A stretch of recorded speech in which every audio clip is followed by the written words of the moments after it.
Good afternoon, everyone, and welcome. This is Twist Gaming, where you get to play board games with us. We are coming to you live here from Gen Con 2019, bringing you all the board game coverage all week long. As usual, I'm your host, Matt, and I've got two special guests with me right now from Steve Jackson Games.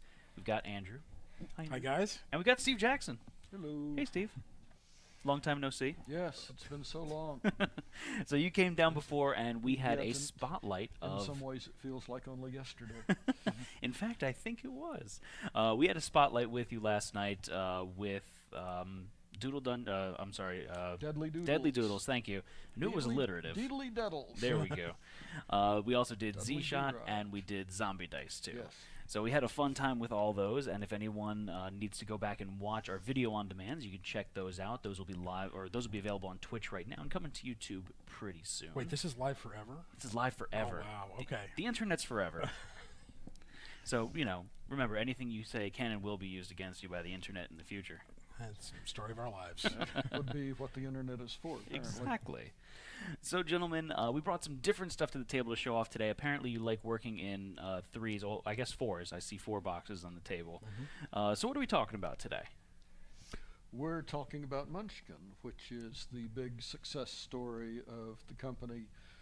For the past more than a decade, the game is 16 years old now? 18. 18 Munchkin years can old now? vote this year. Munchkin. So for our Insert viewers, pithy political comment. yeah. So for our viewers that maybe have been living under a rock for the last 18 years, would you give us a brief rundown on what Munchkin is? Munchkin is it's role playing without the role playing. It is the game of killing monsters, taking their stuff, backstabbing your buddies, and being the first player to level 10. Just a little bit of backstabbing, right? It's no, lots and lots. It's a card game. The cards feature as many stupid puns as we can get on there. I love it. We can get a lot. Yes, and we try to give you the best terrible, shocking, amusing, silly cartoons that we can to go with the puns. And overall, we've succeeded. There are, I think, something over 10,000 Munchkin cards out there now. Yes. If you include all of the USAPLA and IDW cards, it's well over 10,000. Wow. Something like 7,000 of those have been drawn by John Kowalik. Nice. Still leaves 3,000 to be drawn by other people. Enough hand cramp to go around. And as Munchkin's been maturing with its age here, we've been seeing more and more Munchkin crossovers. I resent that comment. It certainly is overstating the case. Accusing this game of being mature could kill the whole audience. Immaturely mature. Ah, that's better. There we go. So we've got 3 different Munchkins here, or 4. If I keep neglecting that one that's hiding in the shadows over there. We've got one hiding in the A background. little bitty box. Well, let's do the little bitty one first. to Sounds make up good to for me. its, So let me do a close-up and personal of okay. this one here. So Munchkin Steampunk Girl Genius. So what is this that we're looking at here? Well, if your viewers are not familiar with Girl Genius, the webcomic by Phil Folio and Kaya Folio, they are missing out on one of the real success stories of webcomics in general. It's been running for 20 years now. I'm not familiar with this one. I'm gonna have to go check it out now. It's excellent. It is steampunky. Mm-hmm. Kaya doesn't like the term steampunk. She prefers gaslight fantasy because so much steampunk is dark, and This is not dark. Girl Genius is silly and optimistic and has a certain amount of fan service. I mean, that's good though. You get away from the kind of Victorian scary monster stuff that steampunk seems to be associated with a lot of the time. Well, there's lots of Victorian scary monsters, but you shoot them with Yeah. your ray gun. There you go. And it's all better. The hero is is Agatha Heterodyne, Mm-hmm. who is a genius and the offspring of geniuses, a lost princess, and a number of other amusing Mary Sue tropes that just work beautifully. It's wonderful. And it updates 3 times a week with a full-color page, a full-color, very well-executed page. So, as he said, success story. Very much so. And when we did our Munchkin Steampunk set, Phil was kind enough to do the illustrations for a not quite princely sum of money, and thank you, Phil. So it was we wanted to do an expansion for Munchkin Steampunk, and Girl Genius was far and away the obvious choice. And it is again illustrated by Phil. Let's show off some of the cards, because we can do that, because you have the technology. We got that movie magic over here. The magic green mouse pad. Exactly. Yeah. Those are counters. That's not as exciting. This is... Well, there's the cheat card. And the character on it is green, so... they might be slightly invisible. He might show... He shows up. Oh, he's kind of see-through. Sort of transparent. But you can see he's wearing 2 hats, which is the kind of thing that happens in Munchkin. Mm-hmm. Because anybody knows you can only wear 1 hat, so you get a card that lets you cheat. You gotta have... Munchkin wouldn't be Munchkin without the cheat cards in it. No. Among many, many others. Yeah. There are some tokens in here, and we should talk about that, because most of our expansions are not coming with tokens, but one of the features of Girl Genius is that you have certain characters called sparks, and in this game, a spark can actually make their equipment better. And those tokens are used to signify that over the course of the game. Okay, so you're building up your equipment, Yes. modifying it a little bit. There's the small chance it'll blow up. Well, I mean, small chance? it's reasonably small. You're not going to get through a game without something blowing up. I mean, I feel like that's just life. And there's another example of Phil's art, the snake plank. That's one of the monsters that you kill. Or that kills you, but let's be optimistic. Mm-hmm. But that's like a mechanized steampunk snake right there. Yes. Awesome. So, Very cool. So how does this tie in with that webcomic? It's licensed from All the comic, characters from the characters, comic itself. the situations. Yes. So we're seeing situations directly from the comic Oh being yes, used in absolutely. this as well then. This happened. The snake plank image happened. It was redrawn to fit the card, but that guy fought that robot snake. Very cool. Kicked So its butt, the too. fan of the webcomics will definitely enjoy this version here of Yes. Munchkin, this expansion for Munchkin here. And if you are not already a Girl Genius fan, but it sounds good, the URL you want is girlgeniusonline.com. Perfect. I'm definitely Apparently have to check somebody that one out. squatted Girl Genius. So. if you have just a sheet of paper, it's girlgeniusoffline.com. Just write that on there and wait. Yeah, and it'll show up randomly in front of you, right? Right. It has a very long load time. Very much so. Okay, so moving into the other Munchkins, which one do you want to talk about first? Why don't we talk about Munchkin Warhammer 40,000, because that one is on shelves right now. And that is a license from our friends at Games Workshop, who have been publishing games almost as long as Steve has. And Warhammer 40,000 is, in the grim darkness of the far future, there is only war is their tagline, so of course it's a perfect fit for a light, silly game like Munchkin. Absolutely. They've been fantastic to work with and really helped us out to pick up the tropes that we wanted for the Warhammer 40,000 game, and really had a lot of fun with it. They are fans of Munchkin and of John's artwork, so they were more excited than we were in some ways. And John is a very big Warhammer fan. He levitated when we told him that this set was coming. That's a long word that means flew, and is not quite what you think, I hope. So there was like a mutual love between both Yeah, parties. That very they're just like, much. I'm excited to work together. exactly, and it has been a huge amount of fun and labor of love, and we've been working on this for over a year.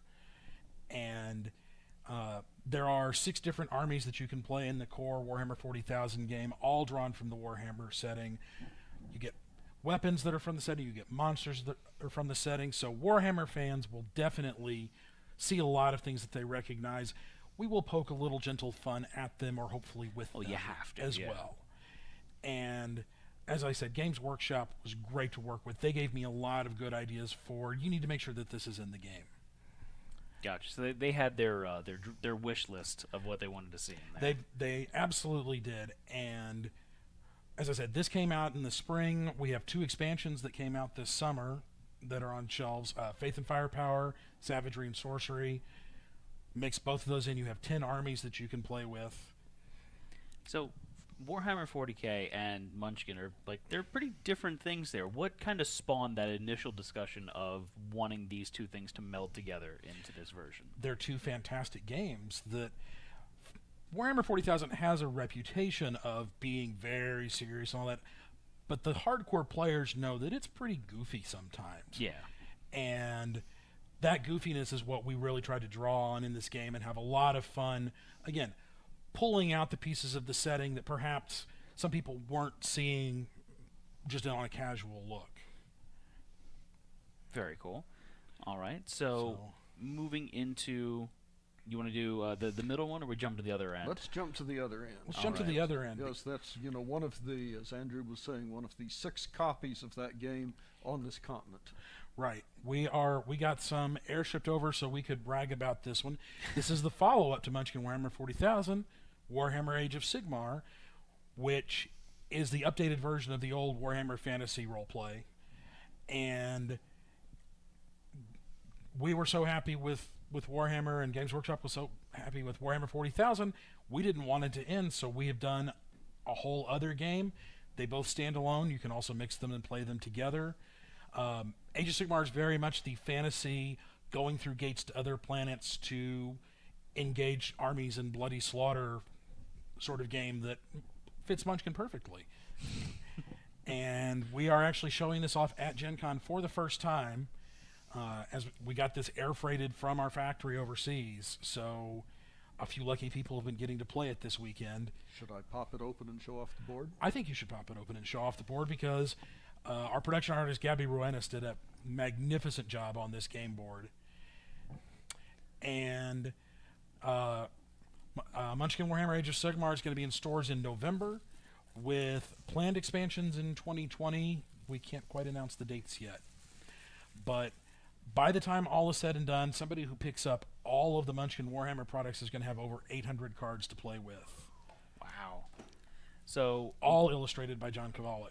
So what's been the reception that you've been seeing from the limited number of people that have been able to actually demo this? So you're saying that these are really advanced copies upside then? down Yeah, and transparent. that green one is just going straight through. So we promise that they're not invisible. That would be they're cool. clear. If you could we make them print clear invisible. standees? You could print clear standees. In fact, it would be trivial if we wanted them. There it is. So I think we put it on top of the board, Yeah. the games Yes. there. Does that show? That shows very nicely. Okay, let's get it up above the stuff. So- Yeah, there it is. Yeah. So this is, I've been working on this project almost exclusively between 40,000 and Age of Sigmar for, as I said, over a year, and I'm really sad to see it, if not end, at least stop for a while, so where we can work on other projects. But this has been such a fun time, such a labor of love, and we're really grateful to all the fans who've embraced this, because for a second we were like, are our fans going to enjoy the joke, have fun with it? And every time we've played it, we've had a fantastic time. Nice. Yeah, there's always a little bit of that concern there, I guess, when you're taking like an uber serious property like that, and giving it that Munchkin flair. So, and it's been a great time, and we've really enjoyed it. Like I said, we've got Sigmar products coming out well into 2020. So very cool. So you've got a few things lined up. We've got several things lined up, and Steve and I are scheduled to have a meeting when we get back home to talk about the second half of 2020. Awesome. So But it will be Munchkin-y. it Very will Munchkin-y. be. We have to plan for 2021. That's the 20th anniversary. Oh boy, that'll be kind of a scary. big deal, right? It is. Should we talk about Pathfinder? Let's talk about Pathfinder. So, as you all know, Pathfinder 2nd Edition has released at this show, and we have some announcements on that front as well. We have a new printing of Munchkin Pathfinder Deluxe, which is our Munchkin version of the Pathfinder setting that includes the 12 iconic heroes from the Pathfinder playtest, illustrated by Lar D'Souza. And we should definitely bust that open and see if they're there. Let's do it. One bust coming up. And one announcement that we have sort of half made at the show, it's in our display case if you run by our booth at 1401, is that a Munchkin Pathfinder 3 is coming. A new expansion. We will have a lot more to say about that this fall. So this is just the teaser you're giving us. This is a now. teaser. I can And say it says that it's got the 12 new it ally does. cards. I can Right tell with it. you that it will be a dungeon set, so the double-sized cards that change the rules of the game. And here those cards are right on top, because our factory is awesome. It's like you planned it that way. So, Oh, this was supposed to go back in Warhammer. but we've also got some extra Pathfinder goodies that we're gonna be coming out with. If you're familiar with our Munchkin Kilometer combat counter products, we've got one of those planned, and potentially a Pathfinder dice set as well. All with Munchkin cards, because everything is better with Munchkin cards. Munchkin everything. So, as much as we can, all the time. Love it. Yes, I So- bet that her green hair just was completely transparent. Oh, yeah, That's transparent. Too bad, because So- she's a good one. Well, it doesn't have any green. Did you already show them off? I think so. Okay. So, Yeah, Then we the don't do it again. the so, Matt, what else do you need to know about Munchkin? Oh man, what else can you tell me about Munchkin, or what else is going on with Steve Jackson Games that maybe you could tell us about? So, well, we have this game called Deadly Doodles. You might have heard of. yeah, we did the full playthrough of that last night, and super stoked about that one. That's gonna be awesome. Did you guys talk about Car Wars? We did, and that's coming to. Oh lord, that's coming to Kickstarter. Kickstarter soon. Yeah, I don't know why I blanked on that one. Very soon. Coming to Kickstarter very soon, and changing up the original gameplay mechanics to streamline it a little bit more. Make it faster and funner is not the word, but we'll use it. More funner. Exactly. Also, Steve's very first role-playing game, the Fantasy Trip, has come back in a giant, awesome edition this year. Not Oh, as really? big as the Ogre box, which was just plain excessive. But yes, the Fantasy Trip is a big box. That's a game that I wrote at the very beginning of my career, and I was able to regain the rights to it a couple of years ago, and happily went back to, not a second edition, but what we call the Legacy Edition, which will give a whole lot of people an idea what the state of role-playing was, in some cases before they were born. But people are telling me it holds up just fine. That's good, and we've got a lot more support for that coming out as well. We're doing a zine for it. Not a magazine, but a zine. Little. Irregularly released. Just containing things fans love to write about. Yep. Is We're that, actu- a, when is we that have a thing, enough. a zine, or is that something you've created? That's a zine. A zine Really? is a thing. Huh. Oh yeah. You learn something new every day. Well, that's that. Ask your parents. Yeah, that word's been around for a long time. So, plenty more. All of our announcements go up on sjgames.com. Oh, I was going to ask, where can our viewers go to find out more information? And last night, Steve made me Oh, yeah, this custom thing right here, which I had to keep. You saved my graphics. I did. So, Okay. custom graphics that Steve Jackson made for the stream right there. sjgames.com, Twitter at sjgames, Facebook sjgames, Instagram Steve Jackson Games, Just to make it harder. just to make it more difficult. We got to keep them on their toes. Also, our own web forums at forums.sjgames.com. Fantastic. Gentlemen, thank you so Richard. much for coming today. Hey, Matt, thank you for having us. Always a really pleasure. appreciate it. And we look forward to everything coming through the pipeline at Steve Jackson Games. Absolutely. We'll be talking to you soon about that. All right, and folks, thank you for watching at home. Stay tuned. We're going to be coming to you with more coverage throughout the day here at Gen Con 2019. But signing off for now, though, I'm Matt. Have a good one, everyone. See you guys. Thank you.